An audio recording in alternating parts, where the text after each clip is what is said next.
Lord. వందనాలు. బాగున్నారా? మరి 40 రోజు ఉపవాస ప్రార్థనలో మొదటి రోజు భస్మ బుధవారం గురించి తెలుసుకోబోతున్నాం. భస్మ బుధవారం అంటూ ఉన్నారు. ఈ రోజున శ్రమ దినాలకి ప్రారంభ రోజున భస్మ బుధవారంతో ప్రారంభమవుతుంది.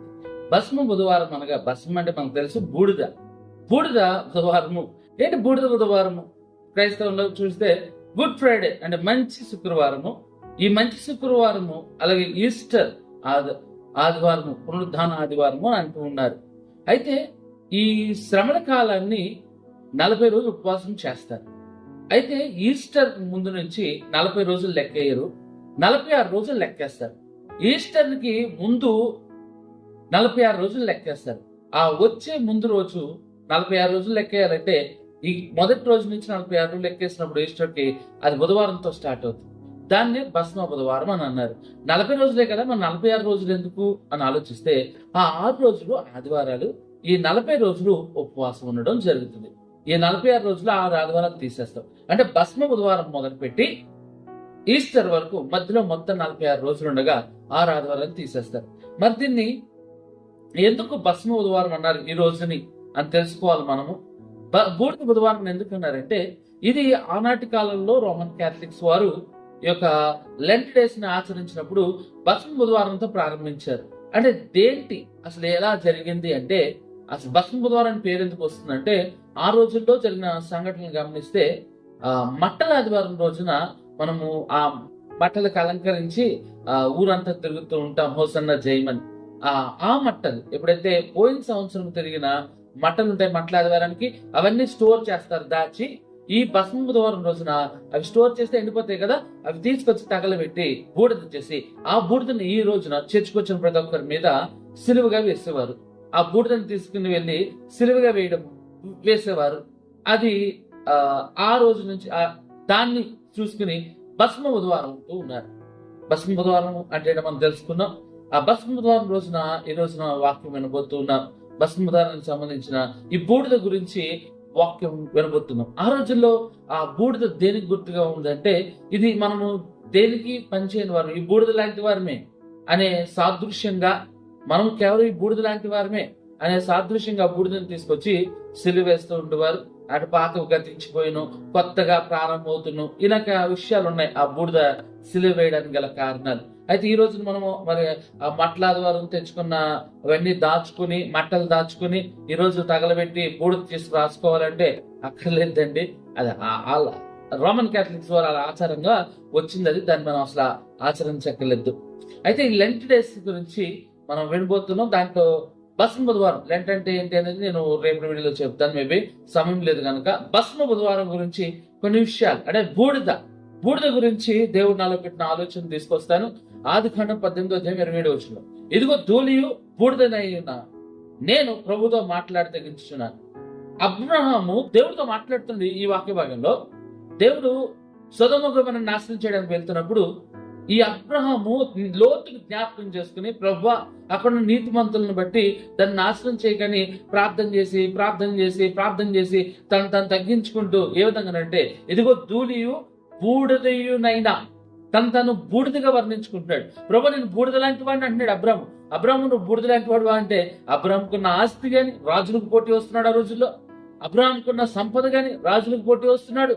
అబ్రాహం ఇంట్లోనే 318 అలవరుగా అంటే పనివారు యవనస్తులైన వారు ఉన్నారు. అంటే కొన్ని వేల మంది పనివారు ఉన్నారు అబ్రాహాంకి ఆ రోజుల్లోనే. అంత గొప్ప కెపాసిటీ ఉన్న వ్యక్తి ఏమంటాడంటే దేవునితో, ప్రభు నేను బూడిద లాంటి వాడిని. మనం ఏమై ఉన్నాం మనకు తెలుసుకోవాలి. అంటే మనం మీరు బూడిద, మీరు మట్టి అని నేను తిరగలేదు. మన స్థితి ఏంటి దేవునితో పోల్చుకుంటే? దేవుడు అబ్రాహాంతో మాట్లాడే, అయ్యా ప్రభు నేను ఎంతటి వాడిని ప్రభు, బూడిద లాంటి వాడిని అయ్యా తను వ్యక్తీకరించుకుంటాడు. అసలు బూడిదకున్న లక్షణాలు గమనిద్దాం. ఆ బూడిదకుండే లక్షణాలు చూద్దాం. ఎఫెసీ 4:14 ఈ విధంగా ఉంటుంది. అందువలన మనం ఇక మీదట పసిపిల్లలు ఉండి మనుషులు మాయోపాయం చేత వంచనతోనూ తప్పు మార్గములలోకి కుయుక్తితోనూ గాలికి కొట్టుకుపోవునట్లు కల్పింపబడిన ప్రతి ఉపదేశముకు ఇటు అటు కొట్టుకుని పోవచ్చు అలల చేత ఎగరగొట్టుబడవారమైనట్లుండక. అస్థిరమైనది బూడిద. అది ఎటు గాలేస్తే అటు కొట్టుకుపోదు, ఎటు గాలేస్తే అటు కొట్టుకుపోదు. అస్థిరమైనది. మన మనసు కూడా అలాంటిది, మనం కూడా అలాంటిది. ఎవరు ఏదో చెప్తే తినేస్తాం. ప్రతి ఉపదేశముకు ఇటు అటు కొట్టుకొని పోవచ్చు ఆ గాలి ఎటేస్తే అటు బూడిద ఎగిరిపోయినట్లుగా మన బతుకులు కూడా ఈరోజు ఎగిరిపోతాయి. వాడు అది చెప్పాడు, వీడు ఇది చెప్పాడు, ఈవిడ ఎలా చెప్పింది, ఆవిడ అలా చెప్పిందని మనం ఇష్టం ఉన్నట్టు ఎగిరిపోతుంటామండి. బూడిద అస్థిరమైనది. మనం కూడా ఒక స్థిరత్వంగా ఉండట్లేదు ఈ రోజున. అదని ఇదని ఎగురుతా ఉంటాం. ఎందుకు ప్రియ సహోదరుడా? ఎందుకు ప్రియ సహోదరు? ఎందుకు అలాగా? వాళ్ళు అన్నారు, వీళ్ళు లేదన్నారు. ఏదంటే ఏముంది? దేవుడు మనకుండగా ప్రతి ఉపదేశానికి కొట్టుకుపోతావు, ప్రతి కల్పన మాటకి, ప్రతి నిందకి, ప్రతి అవమానానికి కొట్టుకుని పోకు, ఎగిరిపోకు. స్థిరంగా నిలబడు. నీతో ప్రభు ఉన్నాడు. బూడిద అస్థిరమైనది. ఎటు పడితే అటు ఎగిరిపోదు. మన మనసు కూడా అంతే, ఎటు పడితే అటు ఎగిరిపోతా ఉందండి. రెండో విషయం చూద్దాం. బూడిదలో ఉన్న లక్షణం, బూడిద విలువలేని. బూడిదకి ఏ విలువ లేదండి. ఆదికాండం 32:10 నువ్వు నీ సేవకుని చేసే సమస్తమైన ఉపకారం, నువ్వు సమస్త సత్యమునకు నువ్వు అపాత్రుడు. ఎట్లనగా నా చేతికారతో మాత్రమే ఈ యోర్దాను నది దాటిని ఎప్పుడు నేను 2 గంపలు అవుతాను. అంటే దేవుడు లేదా మన బతుకు విలువలేందే. దేవుడు లేకపోతే మన బతుకు యోగ్యమైంది కాదు. అసలు బూడిద తగలబెట్టిన తర్వాత అంటే ఏదన్నా విలువైంది తగలబెడుతుంది. బూడిదైతే కింద బూడిదలో పోసిన పన్నీర్ అంటారు. ఎందుకంటే పన్నీర్ ఎంతో అంటే ఖరీదైనది, స్వచ్ఛమైనది. దాన్ని తీసుకెళ్ళి బూడిదలో పోతే ఇంకంతే వేస్ట్. కొన్ని మాటలు చెప్పినట్టు అంటారు, బూడిదలో పోసిన పన్నీర్ రవై. కొన్ని మంచి మాటలు చెప్పినప్పుడు నా ఏదైనా చెప్తుంటే బూడిద ఎందుకు అంటున్నారు అంటే బూడిదలో విలువ లేనిది, యోగ్యమైనది కాదు. అది ఎందుకు ఉపయోగకరం కాదు. దాన్ని తీసుకెళ్లి మట్టి అన్న అమ్మచ్చు, కానీ బూడిద అమ్మితే ఎవరు తీసుకోడు. ఎందుకంటే గాలికి ఎగిరిపోదు. ఈరోజు కొంతమంది బూడితో గట్టెత్తుంటారు. ఇల్లు డస్ట్ అంటే బూడితో ఉంటుంది, పోతుంది, కూలిపోతుంది ఇల్లు. బూడిద గమనించినట్టయితే విలువ లేనిది. మన బ్రతుకులు కూడా విలువ లేనివే. క్రీస్తుంటేనే మన బ్రతుకుల్లో విలువ. బూడిదకి ఎలా అయితే విలువ లేదో మన బ్రతుకు కూడా విలువ లేదు. క్రీస్తుంటేనే, దేవుడు ఉంటేనే మన జీవితాల్లో విలువ. యాకోబు అంటున్నాడు, ఒక్క కర్రతో నేను వెళ్ళానయ్యా, ఇప్పుడు 2 గుంపులుగా వస్తున్నాను, కేవలం నీ కృపే. మన జీవితాల్లో కూడా దేవుడు లేకపోతే మనం విలువ లేని వారమే. ఆయన మన జీవితాల్లో ఉంటే విలుకట్టలేనంత స్తోమత కలిగిన వారం అవుతాం. కాబట్టి బాధపడకు, దిగులు చెందకు. నాలో ఏమీ లేదు, నా దగ్గర ఏమీ లేదు. దేవుడు ఉన్నాడు మన దగ్గర. ఒక చేతి కర్రతో వెళ్ళాడంటే ఆయన 2 గుంపుల జన సమూహం తీసుకొస్తున్నాడు. దేవుని స్తోత్రం. బూడిద విలువలేనిది. మనం కూడా విలువలేని వారమే. అయితే విలువలేని వారిగానే ఉండిపోదామా? వద్దండి. దేవుడి దగ్గరికి వద్దాం, విలువైన వారిగా మారుదాం. బూడిద నిష్ప్రయోజనమైనది. అసలు దేనికి ప్రయోజనం కాదు. మట్టైనా దేనికైనా ప్రయోజనం అవుతుంది. బూడిద దేనికి ప్రయోజనం లేనిది. బూడిద లేని క్వాలిటీస్ చూస్తున్నావు, మనలో ఉన్నాయండి. బూడిద అస్థిరమైనది, స్థిరంగా ఒక దగ్గర ఉండదు, ఎగిరిపోతుంది గాలి కూడా. బూడిదలో విలువ లేనిది. మన బ్రతుకులు కూడా విలువ లేనిది. చనిపోయిన తర్వాత మనిషి బ్రతుకు ప్రాణం అమ్ముతేనండి ఏ విలువ లేని వారం మనం. బతుకున్నప్పుడు అమ్మితే బోర్డు రేట్ వస్తుందేమో, కానీ చచ్చాక మన శరీరం అమ్మితే అసలు ఏది కొనుక్కోరు, ఏది పనిచేయదు మన శరీరంలో చనిపోయిన తర్వాత.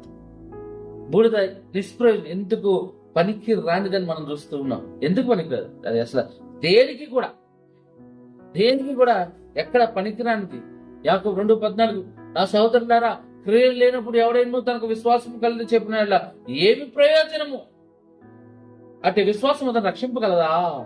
ఇది ఇక్కడ యాకోబు గారు డైరెక్ట్ గా చెప్తుంటాడు. చాలా విషయాలు చాలా బాగా చెప్తాడు యాకోబు పత్రికలో. ఆయన బూడిద నిష్ప్రయోజనమైంది. ఎలా అయితే క్రియలు లేని విశ్వాసం నీకు ఉందనుకోండి, అంటే విశ్వాసం భక్తి నీలో చాలా ఉంది. తెగ ప్రార్థన చేస్తావు, తెగ ఆరాధన చేస్తావు, కానీ నీ తోటి సహోదరుడు కష్టంలో ఉన్నాడంటే అటువైపు పనివైపు కూడా చూడు. అంటే నీ స్తోమత ఉంది, నీకు స్తోమత ఉంది అవతరుడికి సాయం చేయడానికి, కానీ ఆడివైపు కన్నెత్తి కూడా చూడట్లేదంటే నీళ్ళు ఎంత విశ్వాసం ఉన్నా వృధా అంటాడు దేవుడు. క్రియలు లేని విశ్వాసం మృతము. అంటే నువ్వు ఎంత భక్తి చేసినా ఈ లోకంలో నీ తోటి సహోదరుని ప్రేమించకపోతే అది వ్యర్థమే, నిష్ప్రయోజనమే. నీ విశ్వాసం ఒక్కొక్కసారి బూడిదలాగా నిష్ప్రయోజనంగా మారుతుందేమో. నేను 24 గంటలు ప్రార్థన చేస్తా, మా తల్లిదండ్రులు గొప్ప ప్రార్థనా పనులు చెప్పుకోకు. నీ స్తోమత ఉంటే, అంటే నువ్వే లేని పరిస్థితులు ఉంటే వద్దు. నువ్వు ఒకరికి పెట్టగలిగే స్థితిలో ఉంటే ఆ వచనాలు ఉంటుంది. ఆ ముందు వచనాలు యాకోబు రాస్తూ ఉంటాడు. ఒకవేళ బట్టలు లేని వాడు నీకు కనబడితే నీ దగ్గర స్తోమత ఉంటే బట్టలు అంతేగాని సరే చల్లగా ఉంటాయని, వెచ్చగా ఉంటాయని ఇలాంటి కబుర్లు చెప్పద్దు అంటాడు యాకోబు. ఈరోజు చాలా మంది ఇలాగే అడిగి బట్టలు లేని పరిస్థితిలో, చలికాలంలో బట్టలు లేని పరిస్థితి రోడ్డు మీద ఉంటే కుదిరితే ఏదో బట్టలు కానీ వెచ్చగా ఉండు, బాగుండు, అది కాదు చూస్తున్నాం. బూడిద మన జీవితంలో విశ్వాసం కలిగి ఉండి అది క్రియ రూపంగా చూపించకపోతే మనం ఆ బూడిద లాంటి వాళ్ళు. ఆఖరి చదువుకుందాం. బూడిద నుంచి దేవుడు మనతో మాట్లాడుతున్నాడు. అది అస్థిరమైంది, మనం కూడా అస్థిరమైన వారమే. బూడిద విలువలేంది, మనం కూడా విలువలేని వారమే. బూడిద నిష్ప్రయోజనం, దేనికి ప్రయోజనం కానీ మన బ్రతుకులు మన జీవితాలు కూడా ప్రయోజనము లేవు. అక్కడ చూసుకున్నాం, బూడిద జీవం లేదంట. పరిశుద్ధ గ్రంథం బూడిద జీవము లేనిది, దాంట్లో జీవం లేదు. అంటే జీవమున్నది ఏదైనా తగలబెడితే బూడిద అయిందంటే జీవం లేదు అందులో. ఏదైనా బ్యాక్టీరియా ఉన్న ఏదైనా తగలకి చచ్చిపోద్ది అంతే. మొత్తం జీవము లేనిది బూడిద. ప్రకటన గ్రంథం 3:1 సార్దిస్లో సంఘపు దూతకు ఇలాగ వ్రాయము, 7 నక్షత్రములు దేవునికి 7 ఆత్మలు గలవాడు చెప్పు సంగతులు ఏమన్నా గాని క్రియలను నేను ఎరుగుదును. ఏమనగా జీవించుచున్నాను పేరు మాత్రం ఉన్నది కానీ నీవు మృతుడవే. సార్థి సంఘంతో చెప్తుంది, నువ్వు మృతుడవే. బతుకుతున్నావు, పేరు బతుకుతున్నావు కానీ నువ్వు మృతుడివే. నీ క్రియల వల్ల, నీ పనుల వల్ల నువ్వు మృతుడివే. ఈరోజు క్రైస్తవులను మనం చెప్పుకుంటూ మన పనులు చేస్తున్నాం కదా, ఆ పనుల వల్ల ఎప్పుడో మృతుడివేయం. నువ్వు ప్రార్థించకపోతే మృతుడు పోతావు, విశ్వాసం చూపకపోతే అంటే బ్రతుకున్నావు అనే పేరుకే బ్రతుకుతాం. ఎప్పుడో మాట చెప్తా, ప్రార్థన అనేది క్రైస్తవుడికి ఊపిరి వంటి. నువ్వు బతకాలంటే ఊపిరి ప్రాముఖ్యం కదా. మనిషిగా మనం బ్రతకాలంటే ఊపిరి ఆపుకుంటే ఒక 5 నిమిషాలు ఎన్నన్నా సాధించిన ఎంతన్నా డబ్బు ఉన్నాయి, 10 నిమిషాలు 5 నిమిషాలు ఊపిరి ఆపుకుంటే చచ్చిపోతాం. అంటే ఊపిరి ఆపుకుంటే చచ్చిపోతాం, కానీ ప్రార్థన చేస్తే ప్రార్థన ఆపేస్తాం, ప్రార్థన మర్చిపోతాం, ప్రార్థన చెయ్యం. ప్రార్థన చేయని రోజు నువ్వు మరణించావు, ఒకసారి గమనించి ప్రార్థన చేస్తూ ఉండు. బూడిద జీవం లేనిదని చెప్తూ ఉన్నాడు. బ్రతికించుకో. కలిగి ఇలాంటి సమయంలో మనం చూస్తూ ఉన్నాం, బూడిద అస్థిరమైన ఒక దగ్గర నిలబడుతుంది, ఎగిరిపోతుంది. అలాగే మనం కూడా ఎగిరిపోతుంటాం. ఎవడు చెప్తాడు ఎవడ మాటల కాడికి ఎగిరిపోతుంటాం. బూడిద విలువలేదు, మన బ్రతుకులు విలువలేవు క్రీస్తుంటే గాని. బూడిద దేనికి ప్రయోజనం కాదు. మనకి ఎంత విశ్వాసం ఉన్నా, భక్తి ఉన్నా, క్రియలు లేకపోతే మనం ఆ బూడిద లాంటి వారమే. చాలా మంది గొప్ప చెప్తారండి, మైకిలించుకొని గొప్ప చెప్పడం కాదు, గొప్పలు చెప్పడం కాదు, చేసి చూపించాలి. బూడిద జీవం లేనిది, మనం కూడా జీవం లేని వారు. మరి జీవం కావాలి అంటే ఆ బూడిద మనం ఉన్నామండి. అలాంటి మన బ్రతుకుల్లో మనలో జీవం రావాలి అంటే, మనం తిరిగి బ్రతకాలి అంటే ఆయన మాట వినాలి. యెషయా 55:3 చెవికి నా ఎదుగు రండి, మీరు వినేళ్ళు మీరు బ్రతుకుదురు. జీవం లేని మన జీవితాలు ఈ రోజు నుంచి దేవుని వాక్యం వినగలిగితే, దేవుని మాట విని దాని ప్రకారం జీవించగలిగితే మనం బ్రతుకుతాము. ఆయన ఆశ్రయిస్తే మనం బ్రతుకుతామంటుంది బైబిల్. పాపం నుండి మనసు తిప్పుకుంటే 3 విషయాలు. ఈ రోజున బూడిద లాంటి మనము, జీవం లేని మనము ఈరోజు మనిషిలాగా మారాలి అంటే, బ్రతకాలి అంటే ఆయన మాట వినాలి, ఆయన్ని ఆశ్రయించాలి, పాపం నుంచి మనసు తిప్పుకోవాలి. ఇవి నువ్వు చేయగలిగితే ఆ బూడిద నీకు పూదండగా మారుతుంది. మనము సస్యశ్యామంగా ఒక మనిషిలాగా మనం జీవించగలుగుతాం. ఇక్కడ చూస్తున్న విషయాన్ని బట్టి గమనిస్తే భస్మ బుధవారం అంటే ఏంటో విన్నాం. ఈ బూడిద గురించి కూడా కొన్ని మాటలు దేవుడు తెలియజేశాడు. ఒకవేళ నువ్వు బ్రతకాలంటే ఆయన మాట విను, ఆయన ఆశ్రయించు, పాపం వైపు చూడకుండా మనసు తిప్పుతావు, నువ్వు బ్రతుకుతావు, నిజంగా బ్రతుకుతావు, క్రైస్తవుడిగా బ్రతుకు. వందనం. పరిశుద్ధుడా తండ్రి, నీకు వందనాలయ్యా. ఈ వాక్యం ఉన్న ప్రతి బిడ్డని బలపరచు, దీవించు. వారి జీవితాల్లో ఒకవేళ బూడిద వలె ఉన్నాం, నిజంగా మేము బూడిద వలె ఉన్నాం, అస్థిరంగా ఉన్నాం, ఎటు పడితే ఎగిరిపోతున్నాం, విలువలేని వారుగా ఉన్నాం, నిష్ప్రయోజనంగా ఉన్నాం. ప్రభువా, నాకు విలువ తీసుకురా, నన్ను ప్రయోజనంగా మార్చుకో, నన్ను స్థిరంగా నిలబెట్టయ్యా. ప్రభు, నాలో జీవం తీసుకురా, నేను మాట వింటాను, నేను ఆశ్రయిస్తా. నేను పాపం చేయి, నన్ను బ్రతికించి, మమ్మల్ని బ్రతికించి దీవించి మీ కుటుంబాలు ఆశ్రయించవచ్చు. యేసు మంచి నామం తండ్రి. ప్రైజ్ లార్డ్ అండి. ప్రాముఖ్యంగా మరి లెంట్ డేస్ లో మొదటి రోజు మనం చూసుకున్నాం. మరి లెంట్ డేస్ 40 రోజులు కూడా ఉపవాస ప్రార్థనలో సంబంధించి వర్తమానాలు అందిస్తాను, తప్పకుండా వినండి. వందనాలు. ఇంకా సబ్స్క్రైబ్ చేసుకోలేదా? ఇప్పుడే సబ్స్క్రైబ్ చేసుకోనండి, లైక్ చేయండి, మీ యొక్క అమూల్యమైన కామెంట్ ని తెలియచేయండి, మీ ప్రార్థన అవసరాలు కూడా కామెంట్ రూపంలో తెలియచేయండి. ప్రాముఖ్యంగా ఈ వీడియోని ఇతరులతో షేర్ చేసుకోండి. వందనాలు.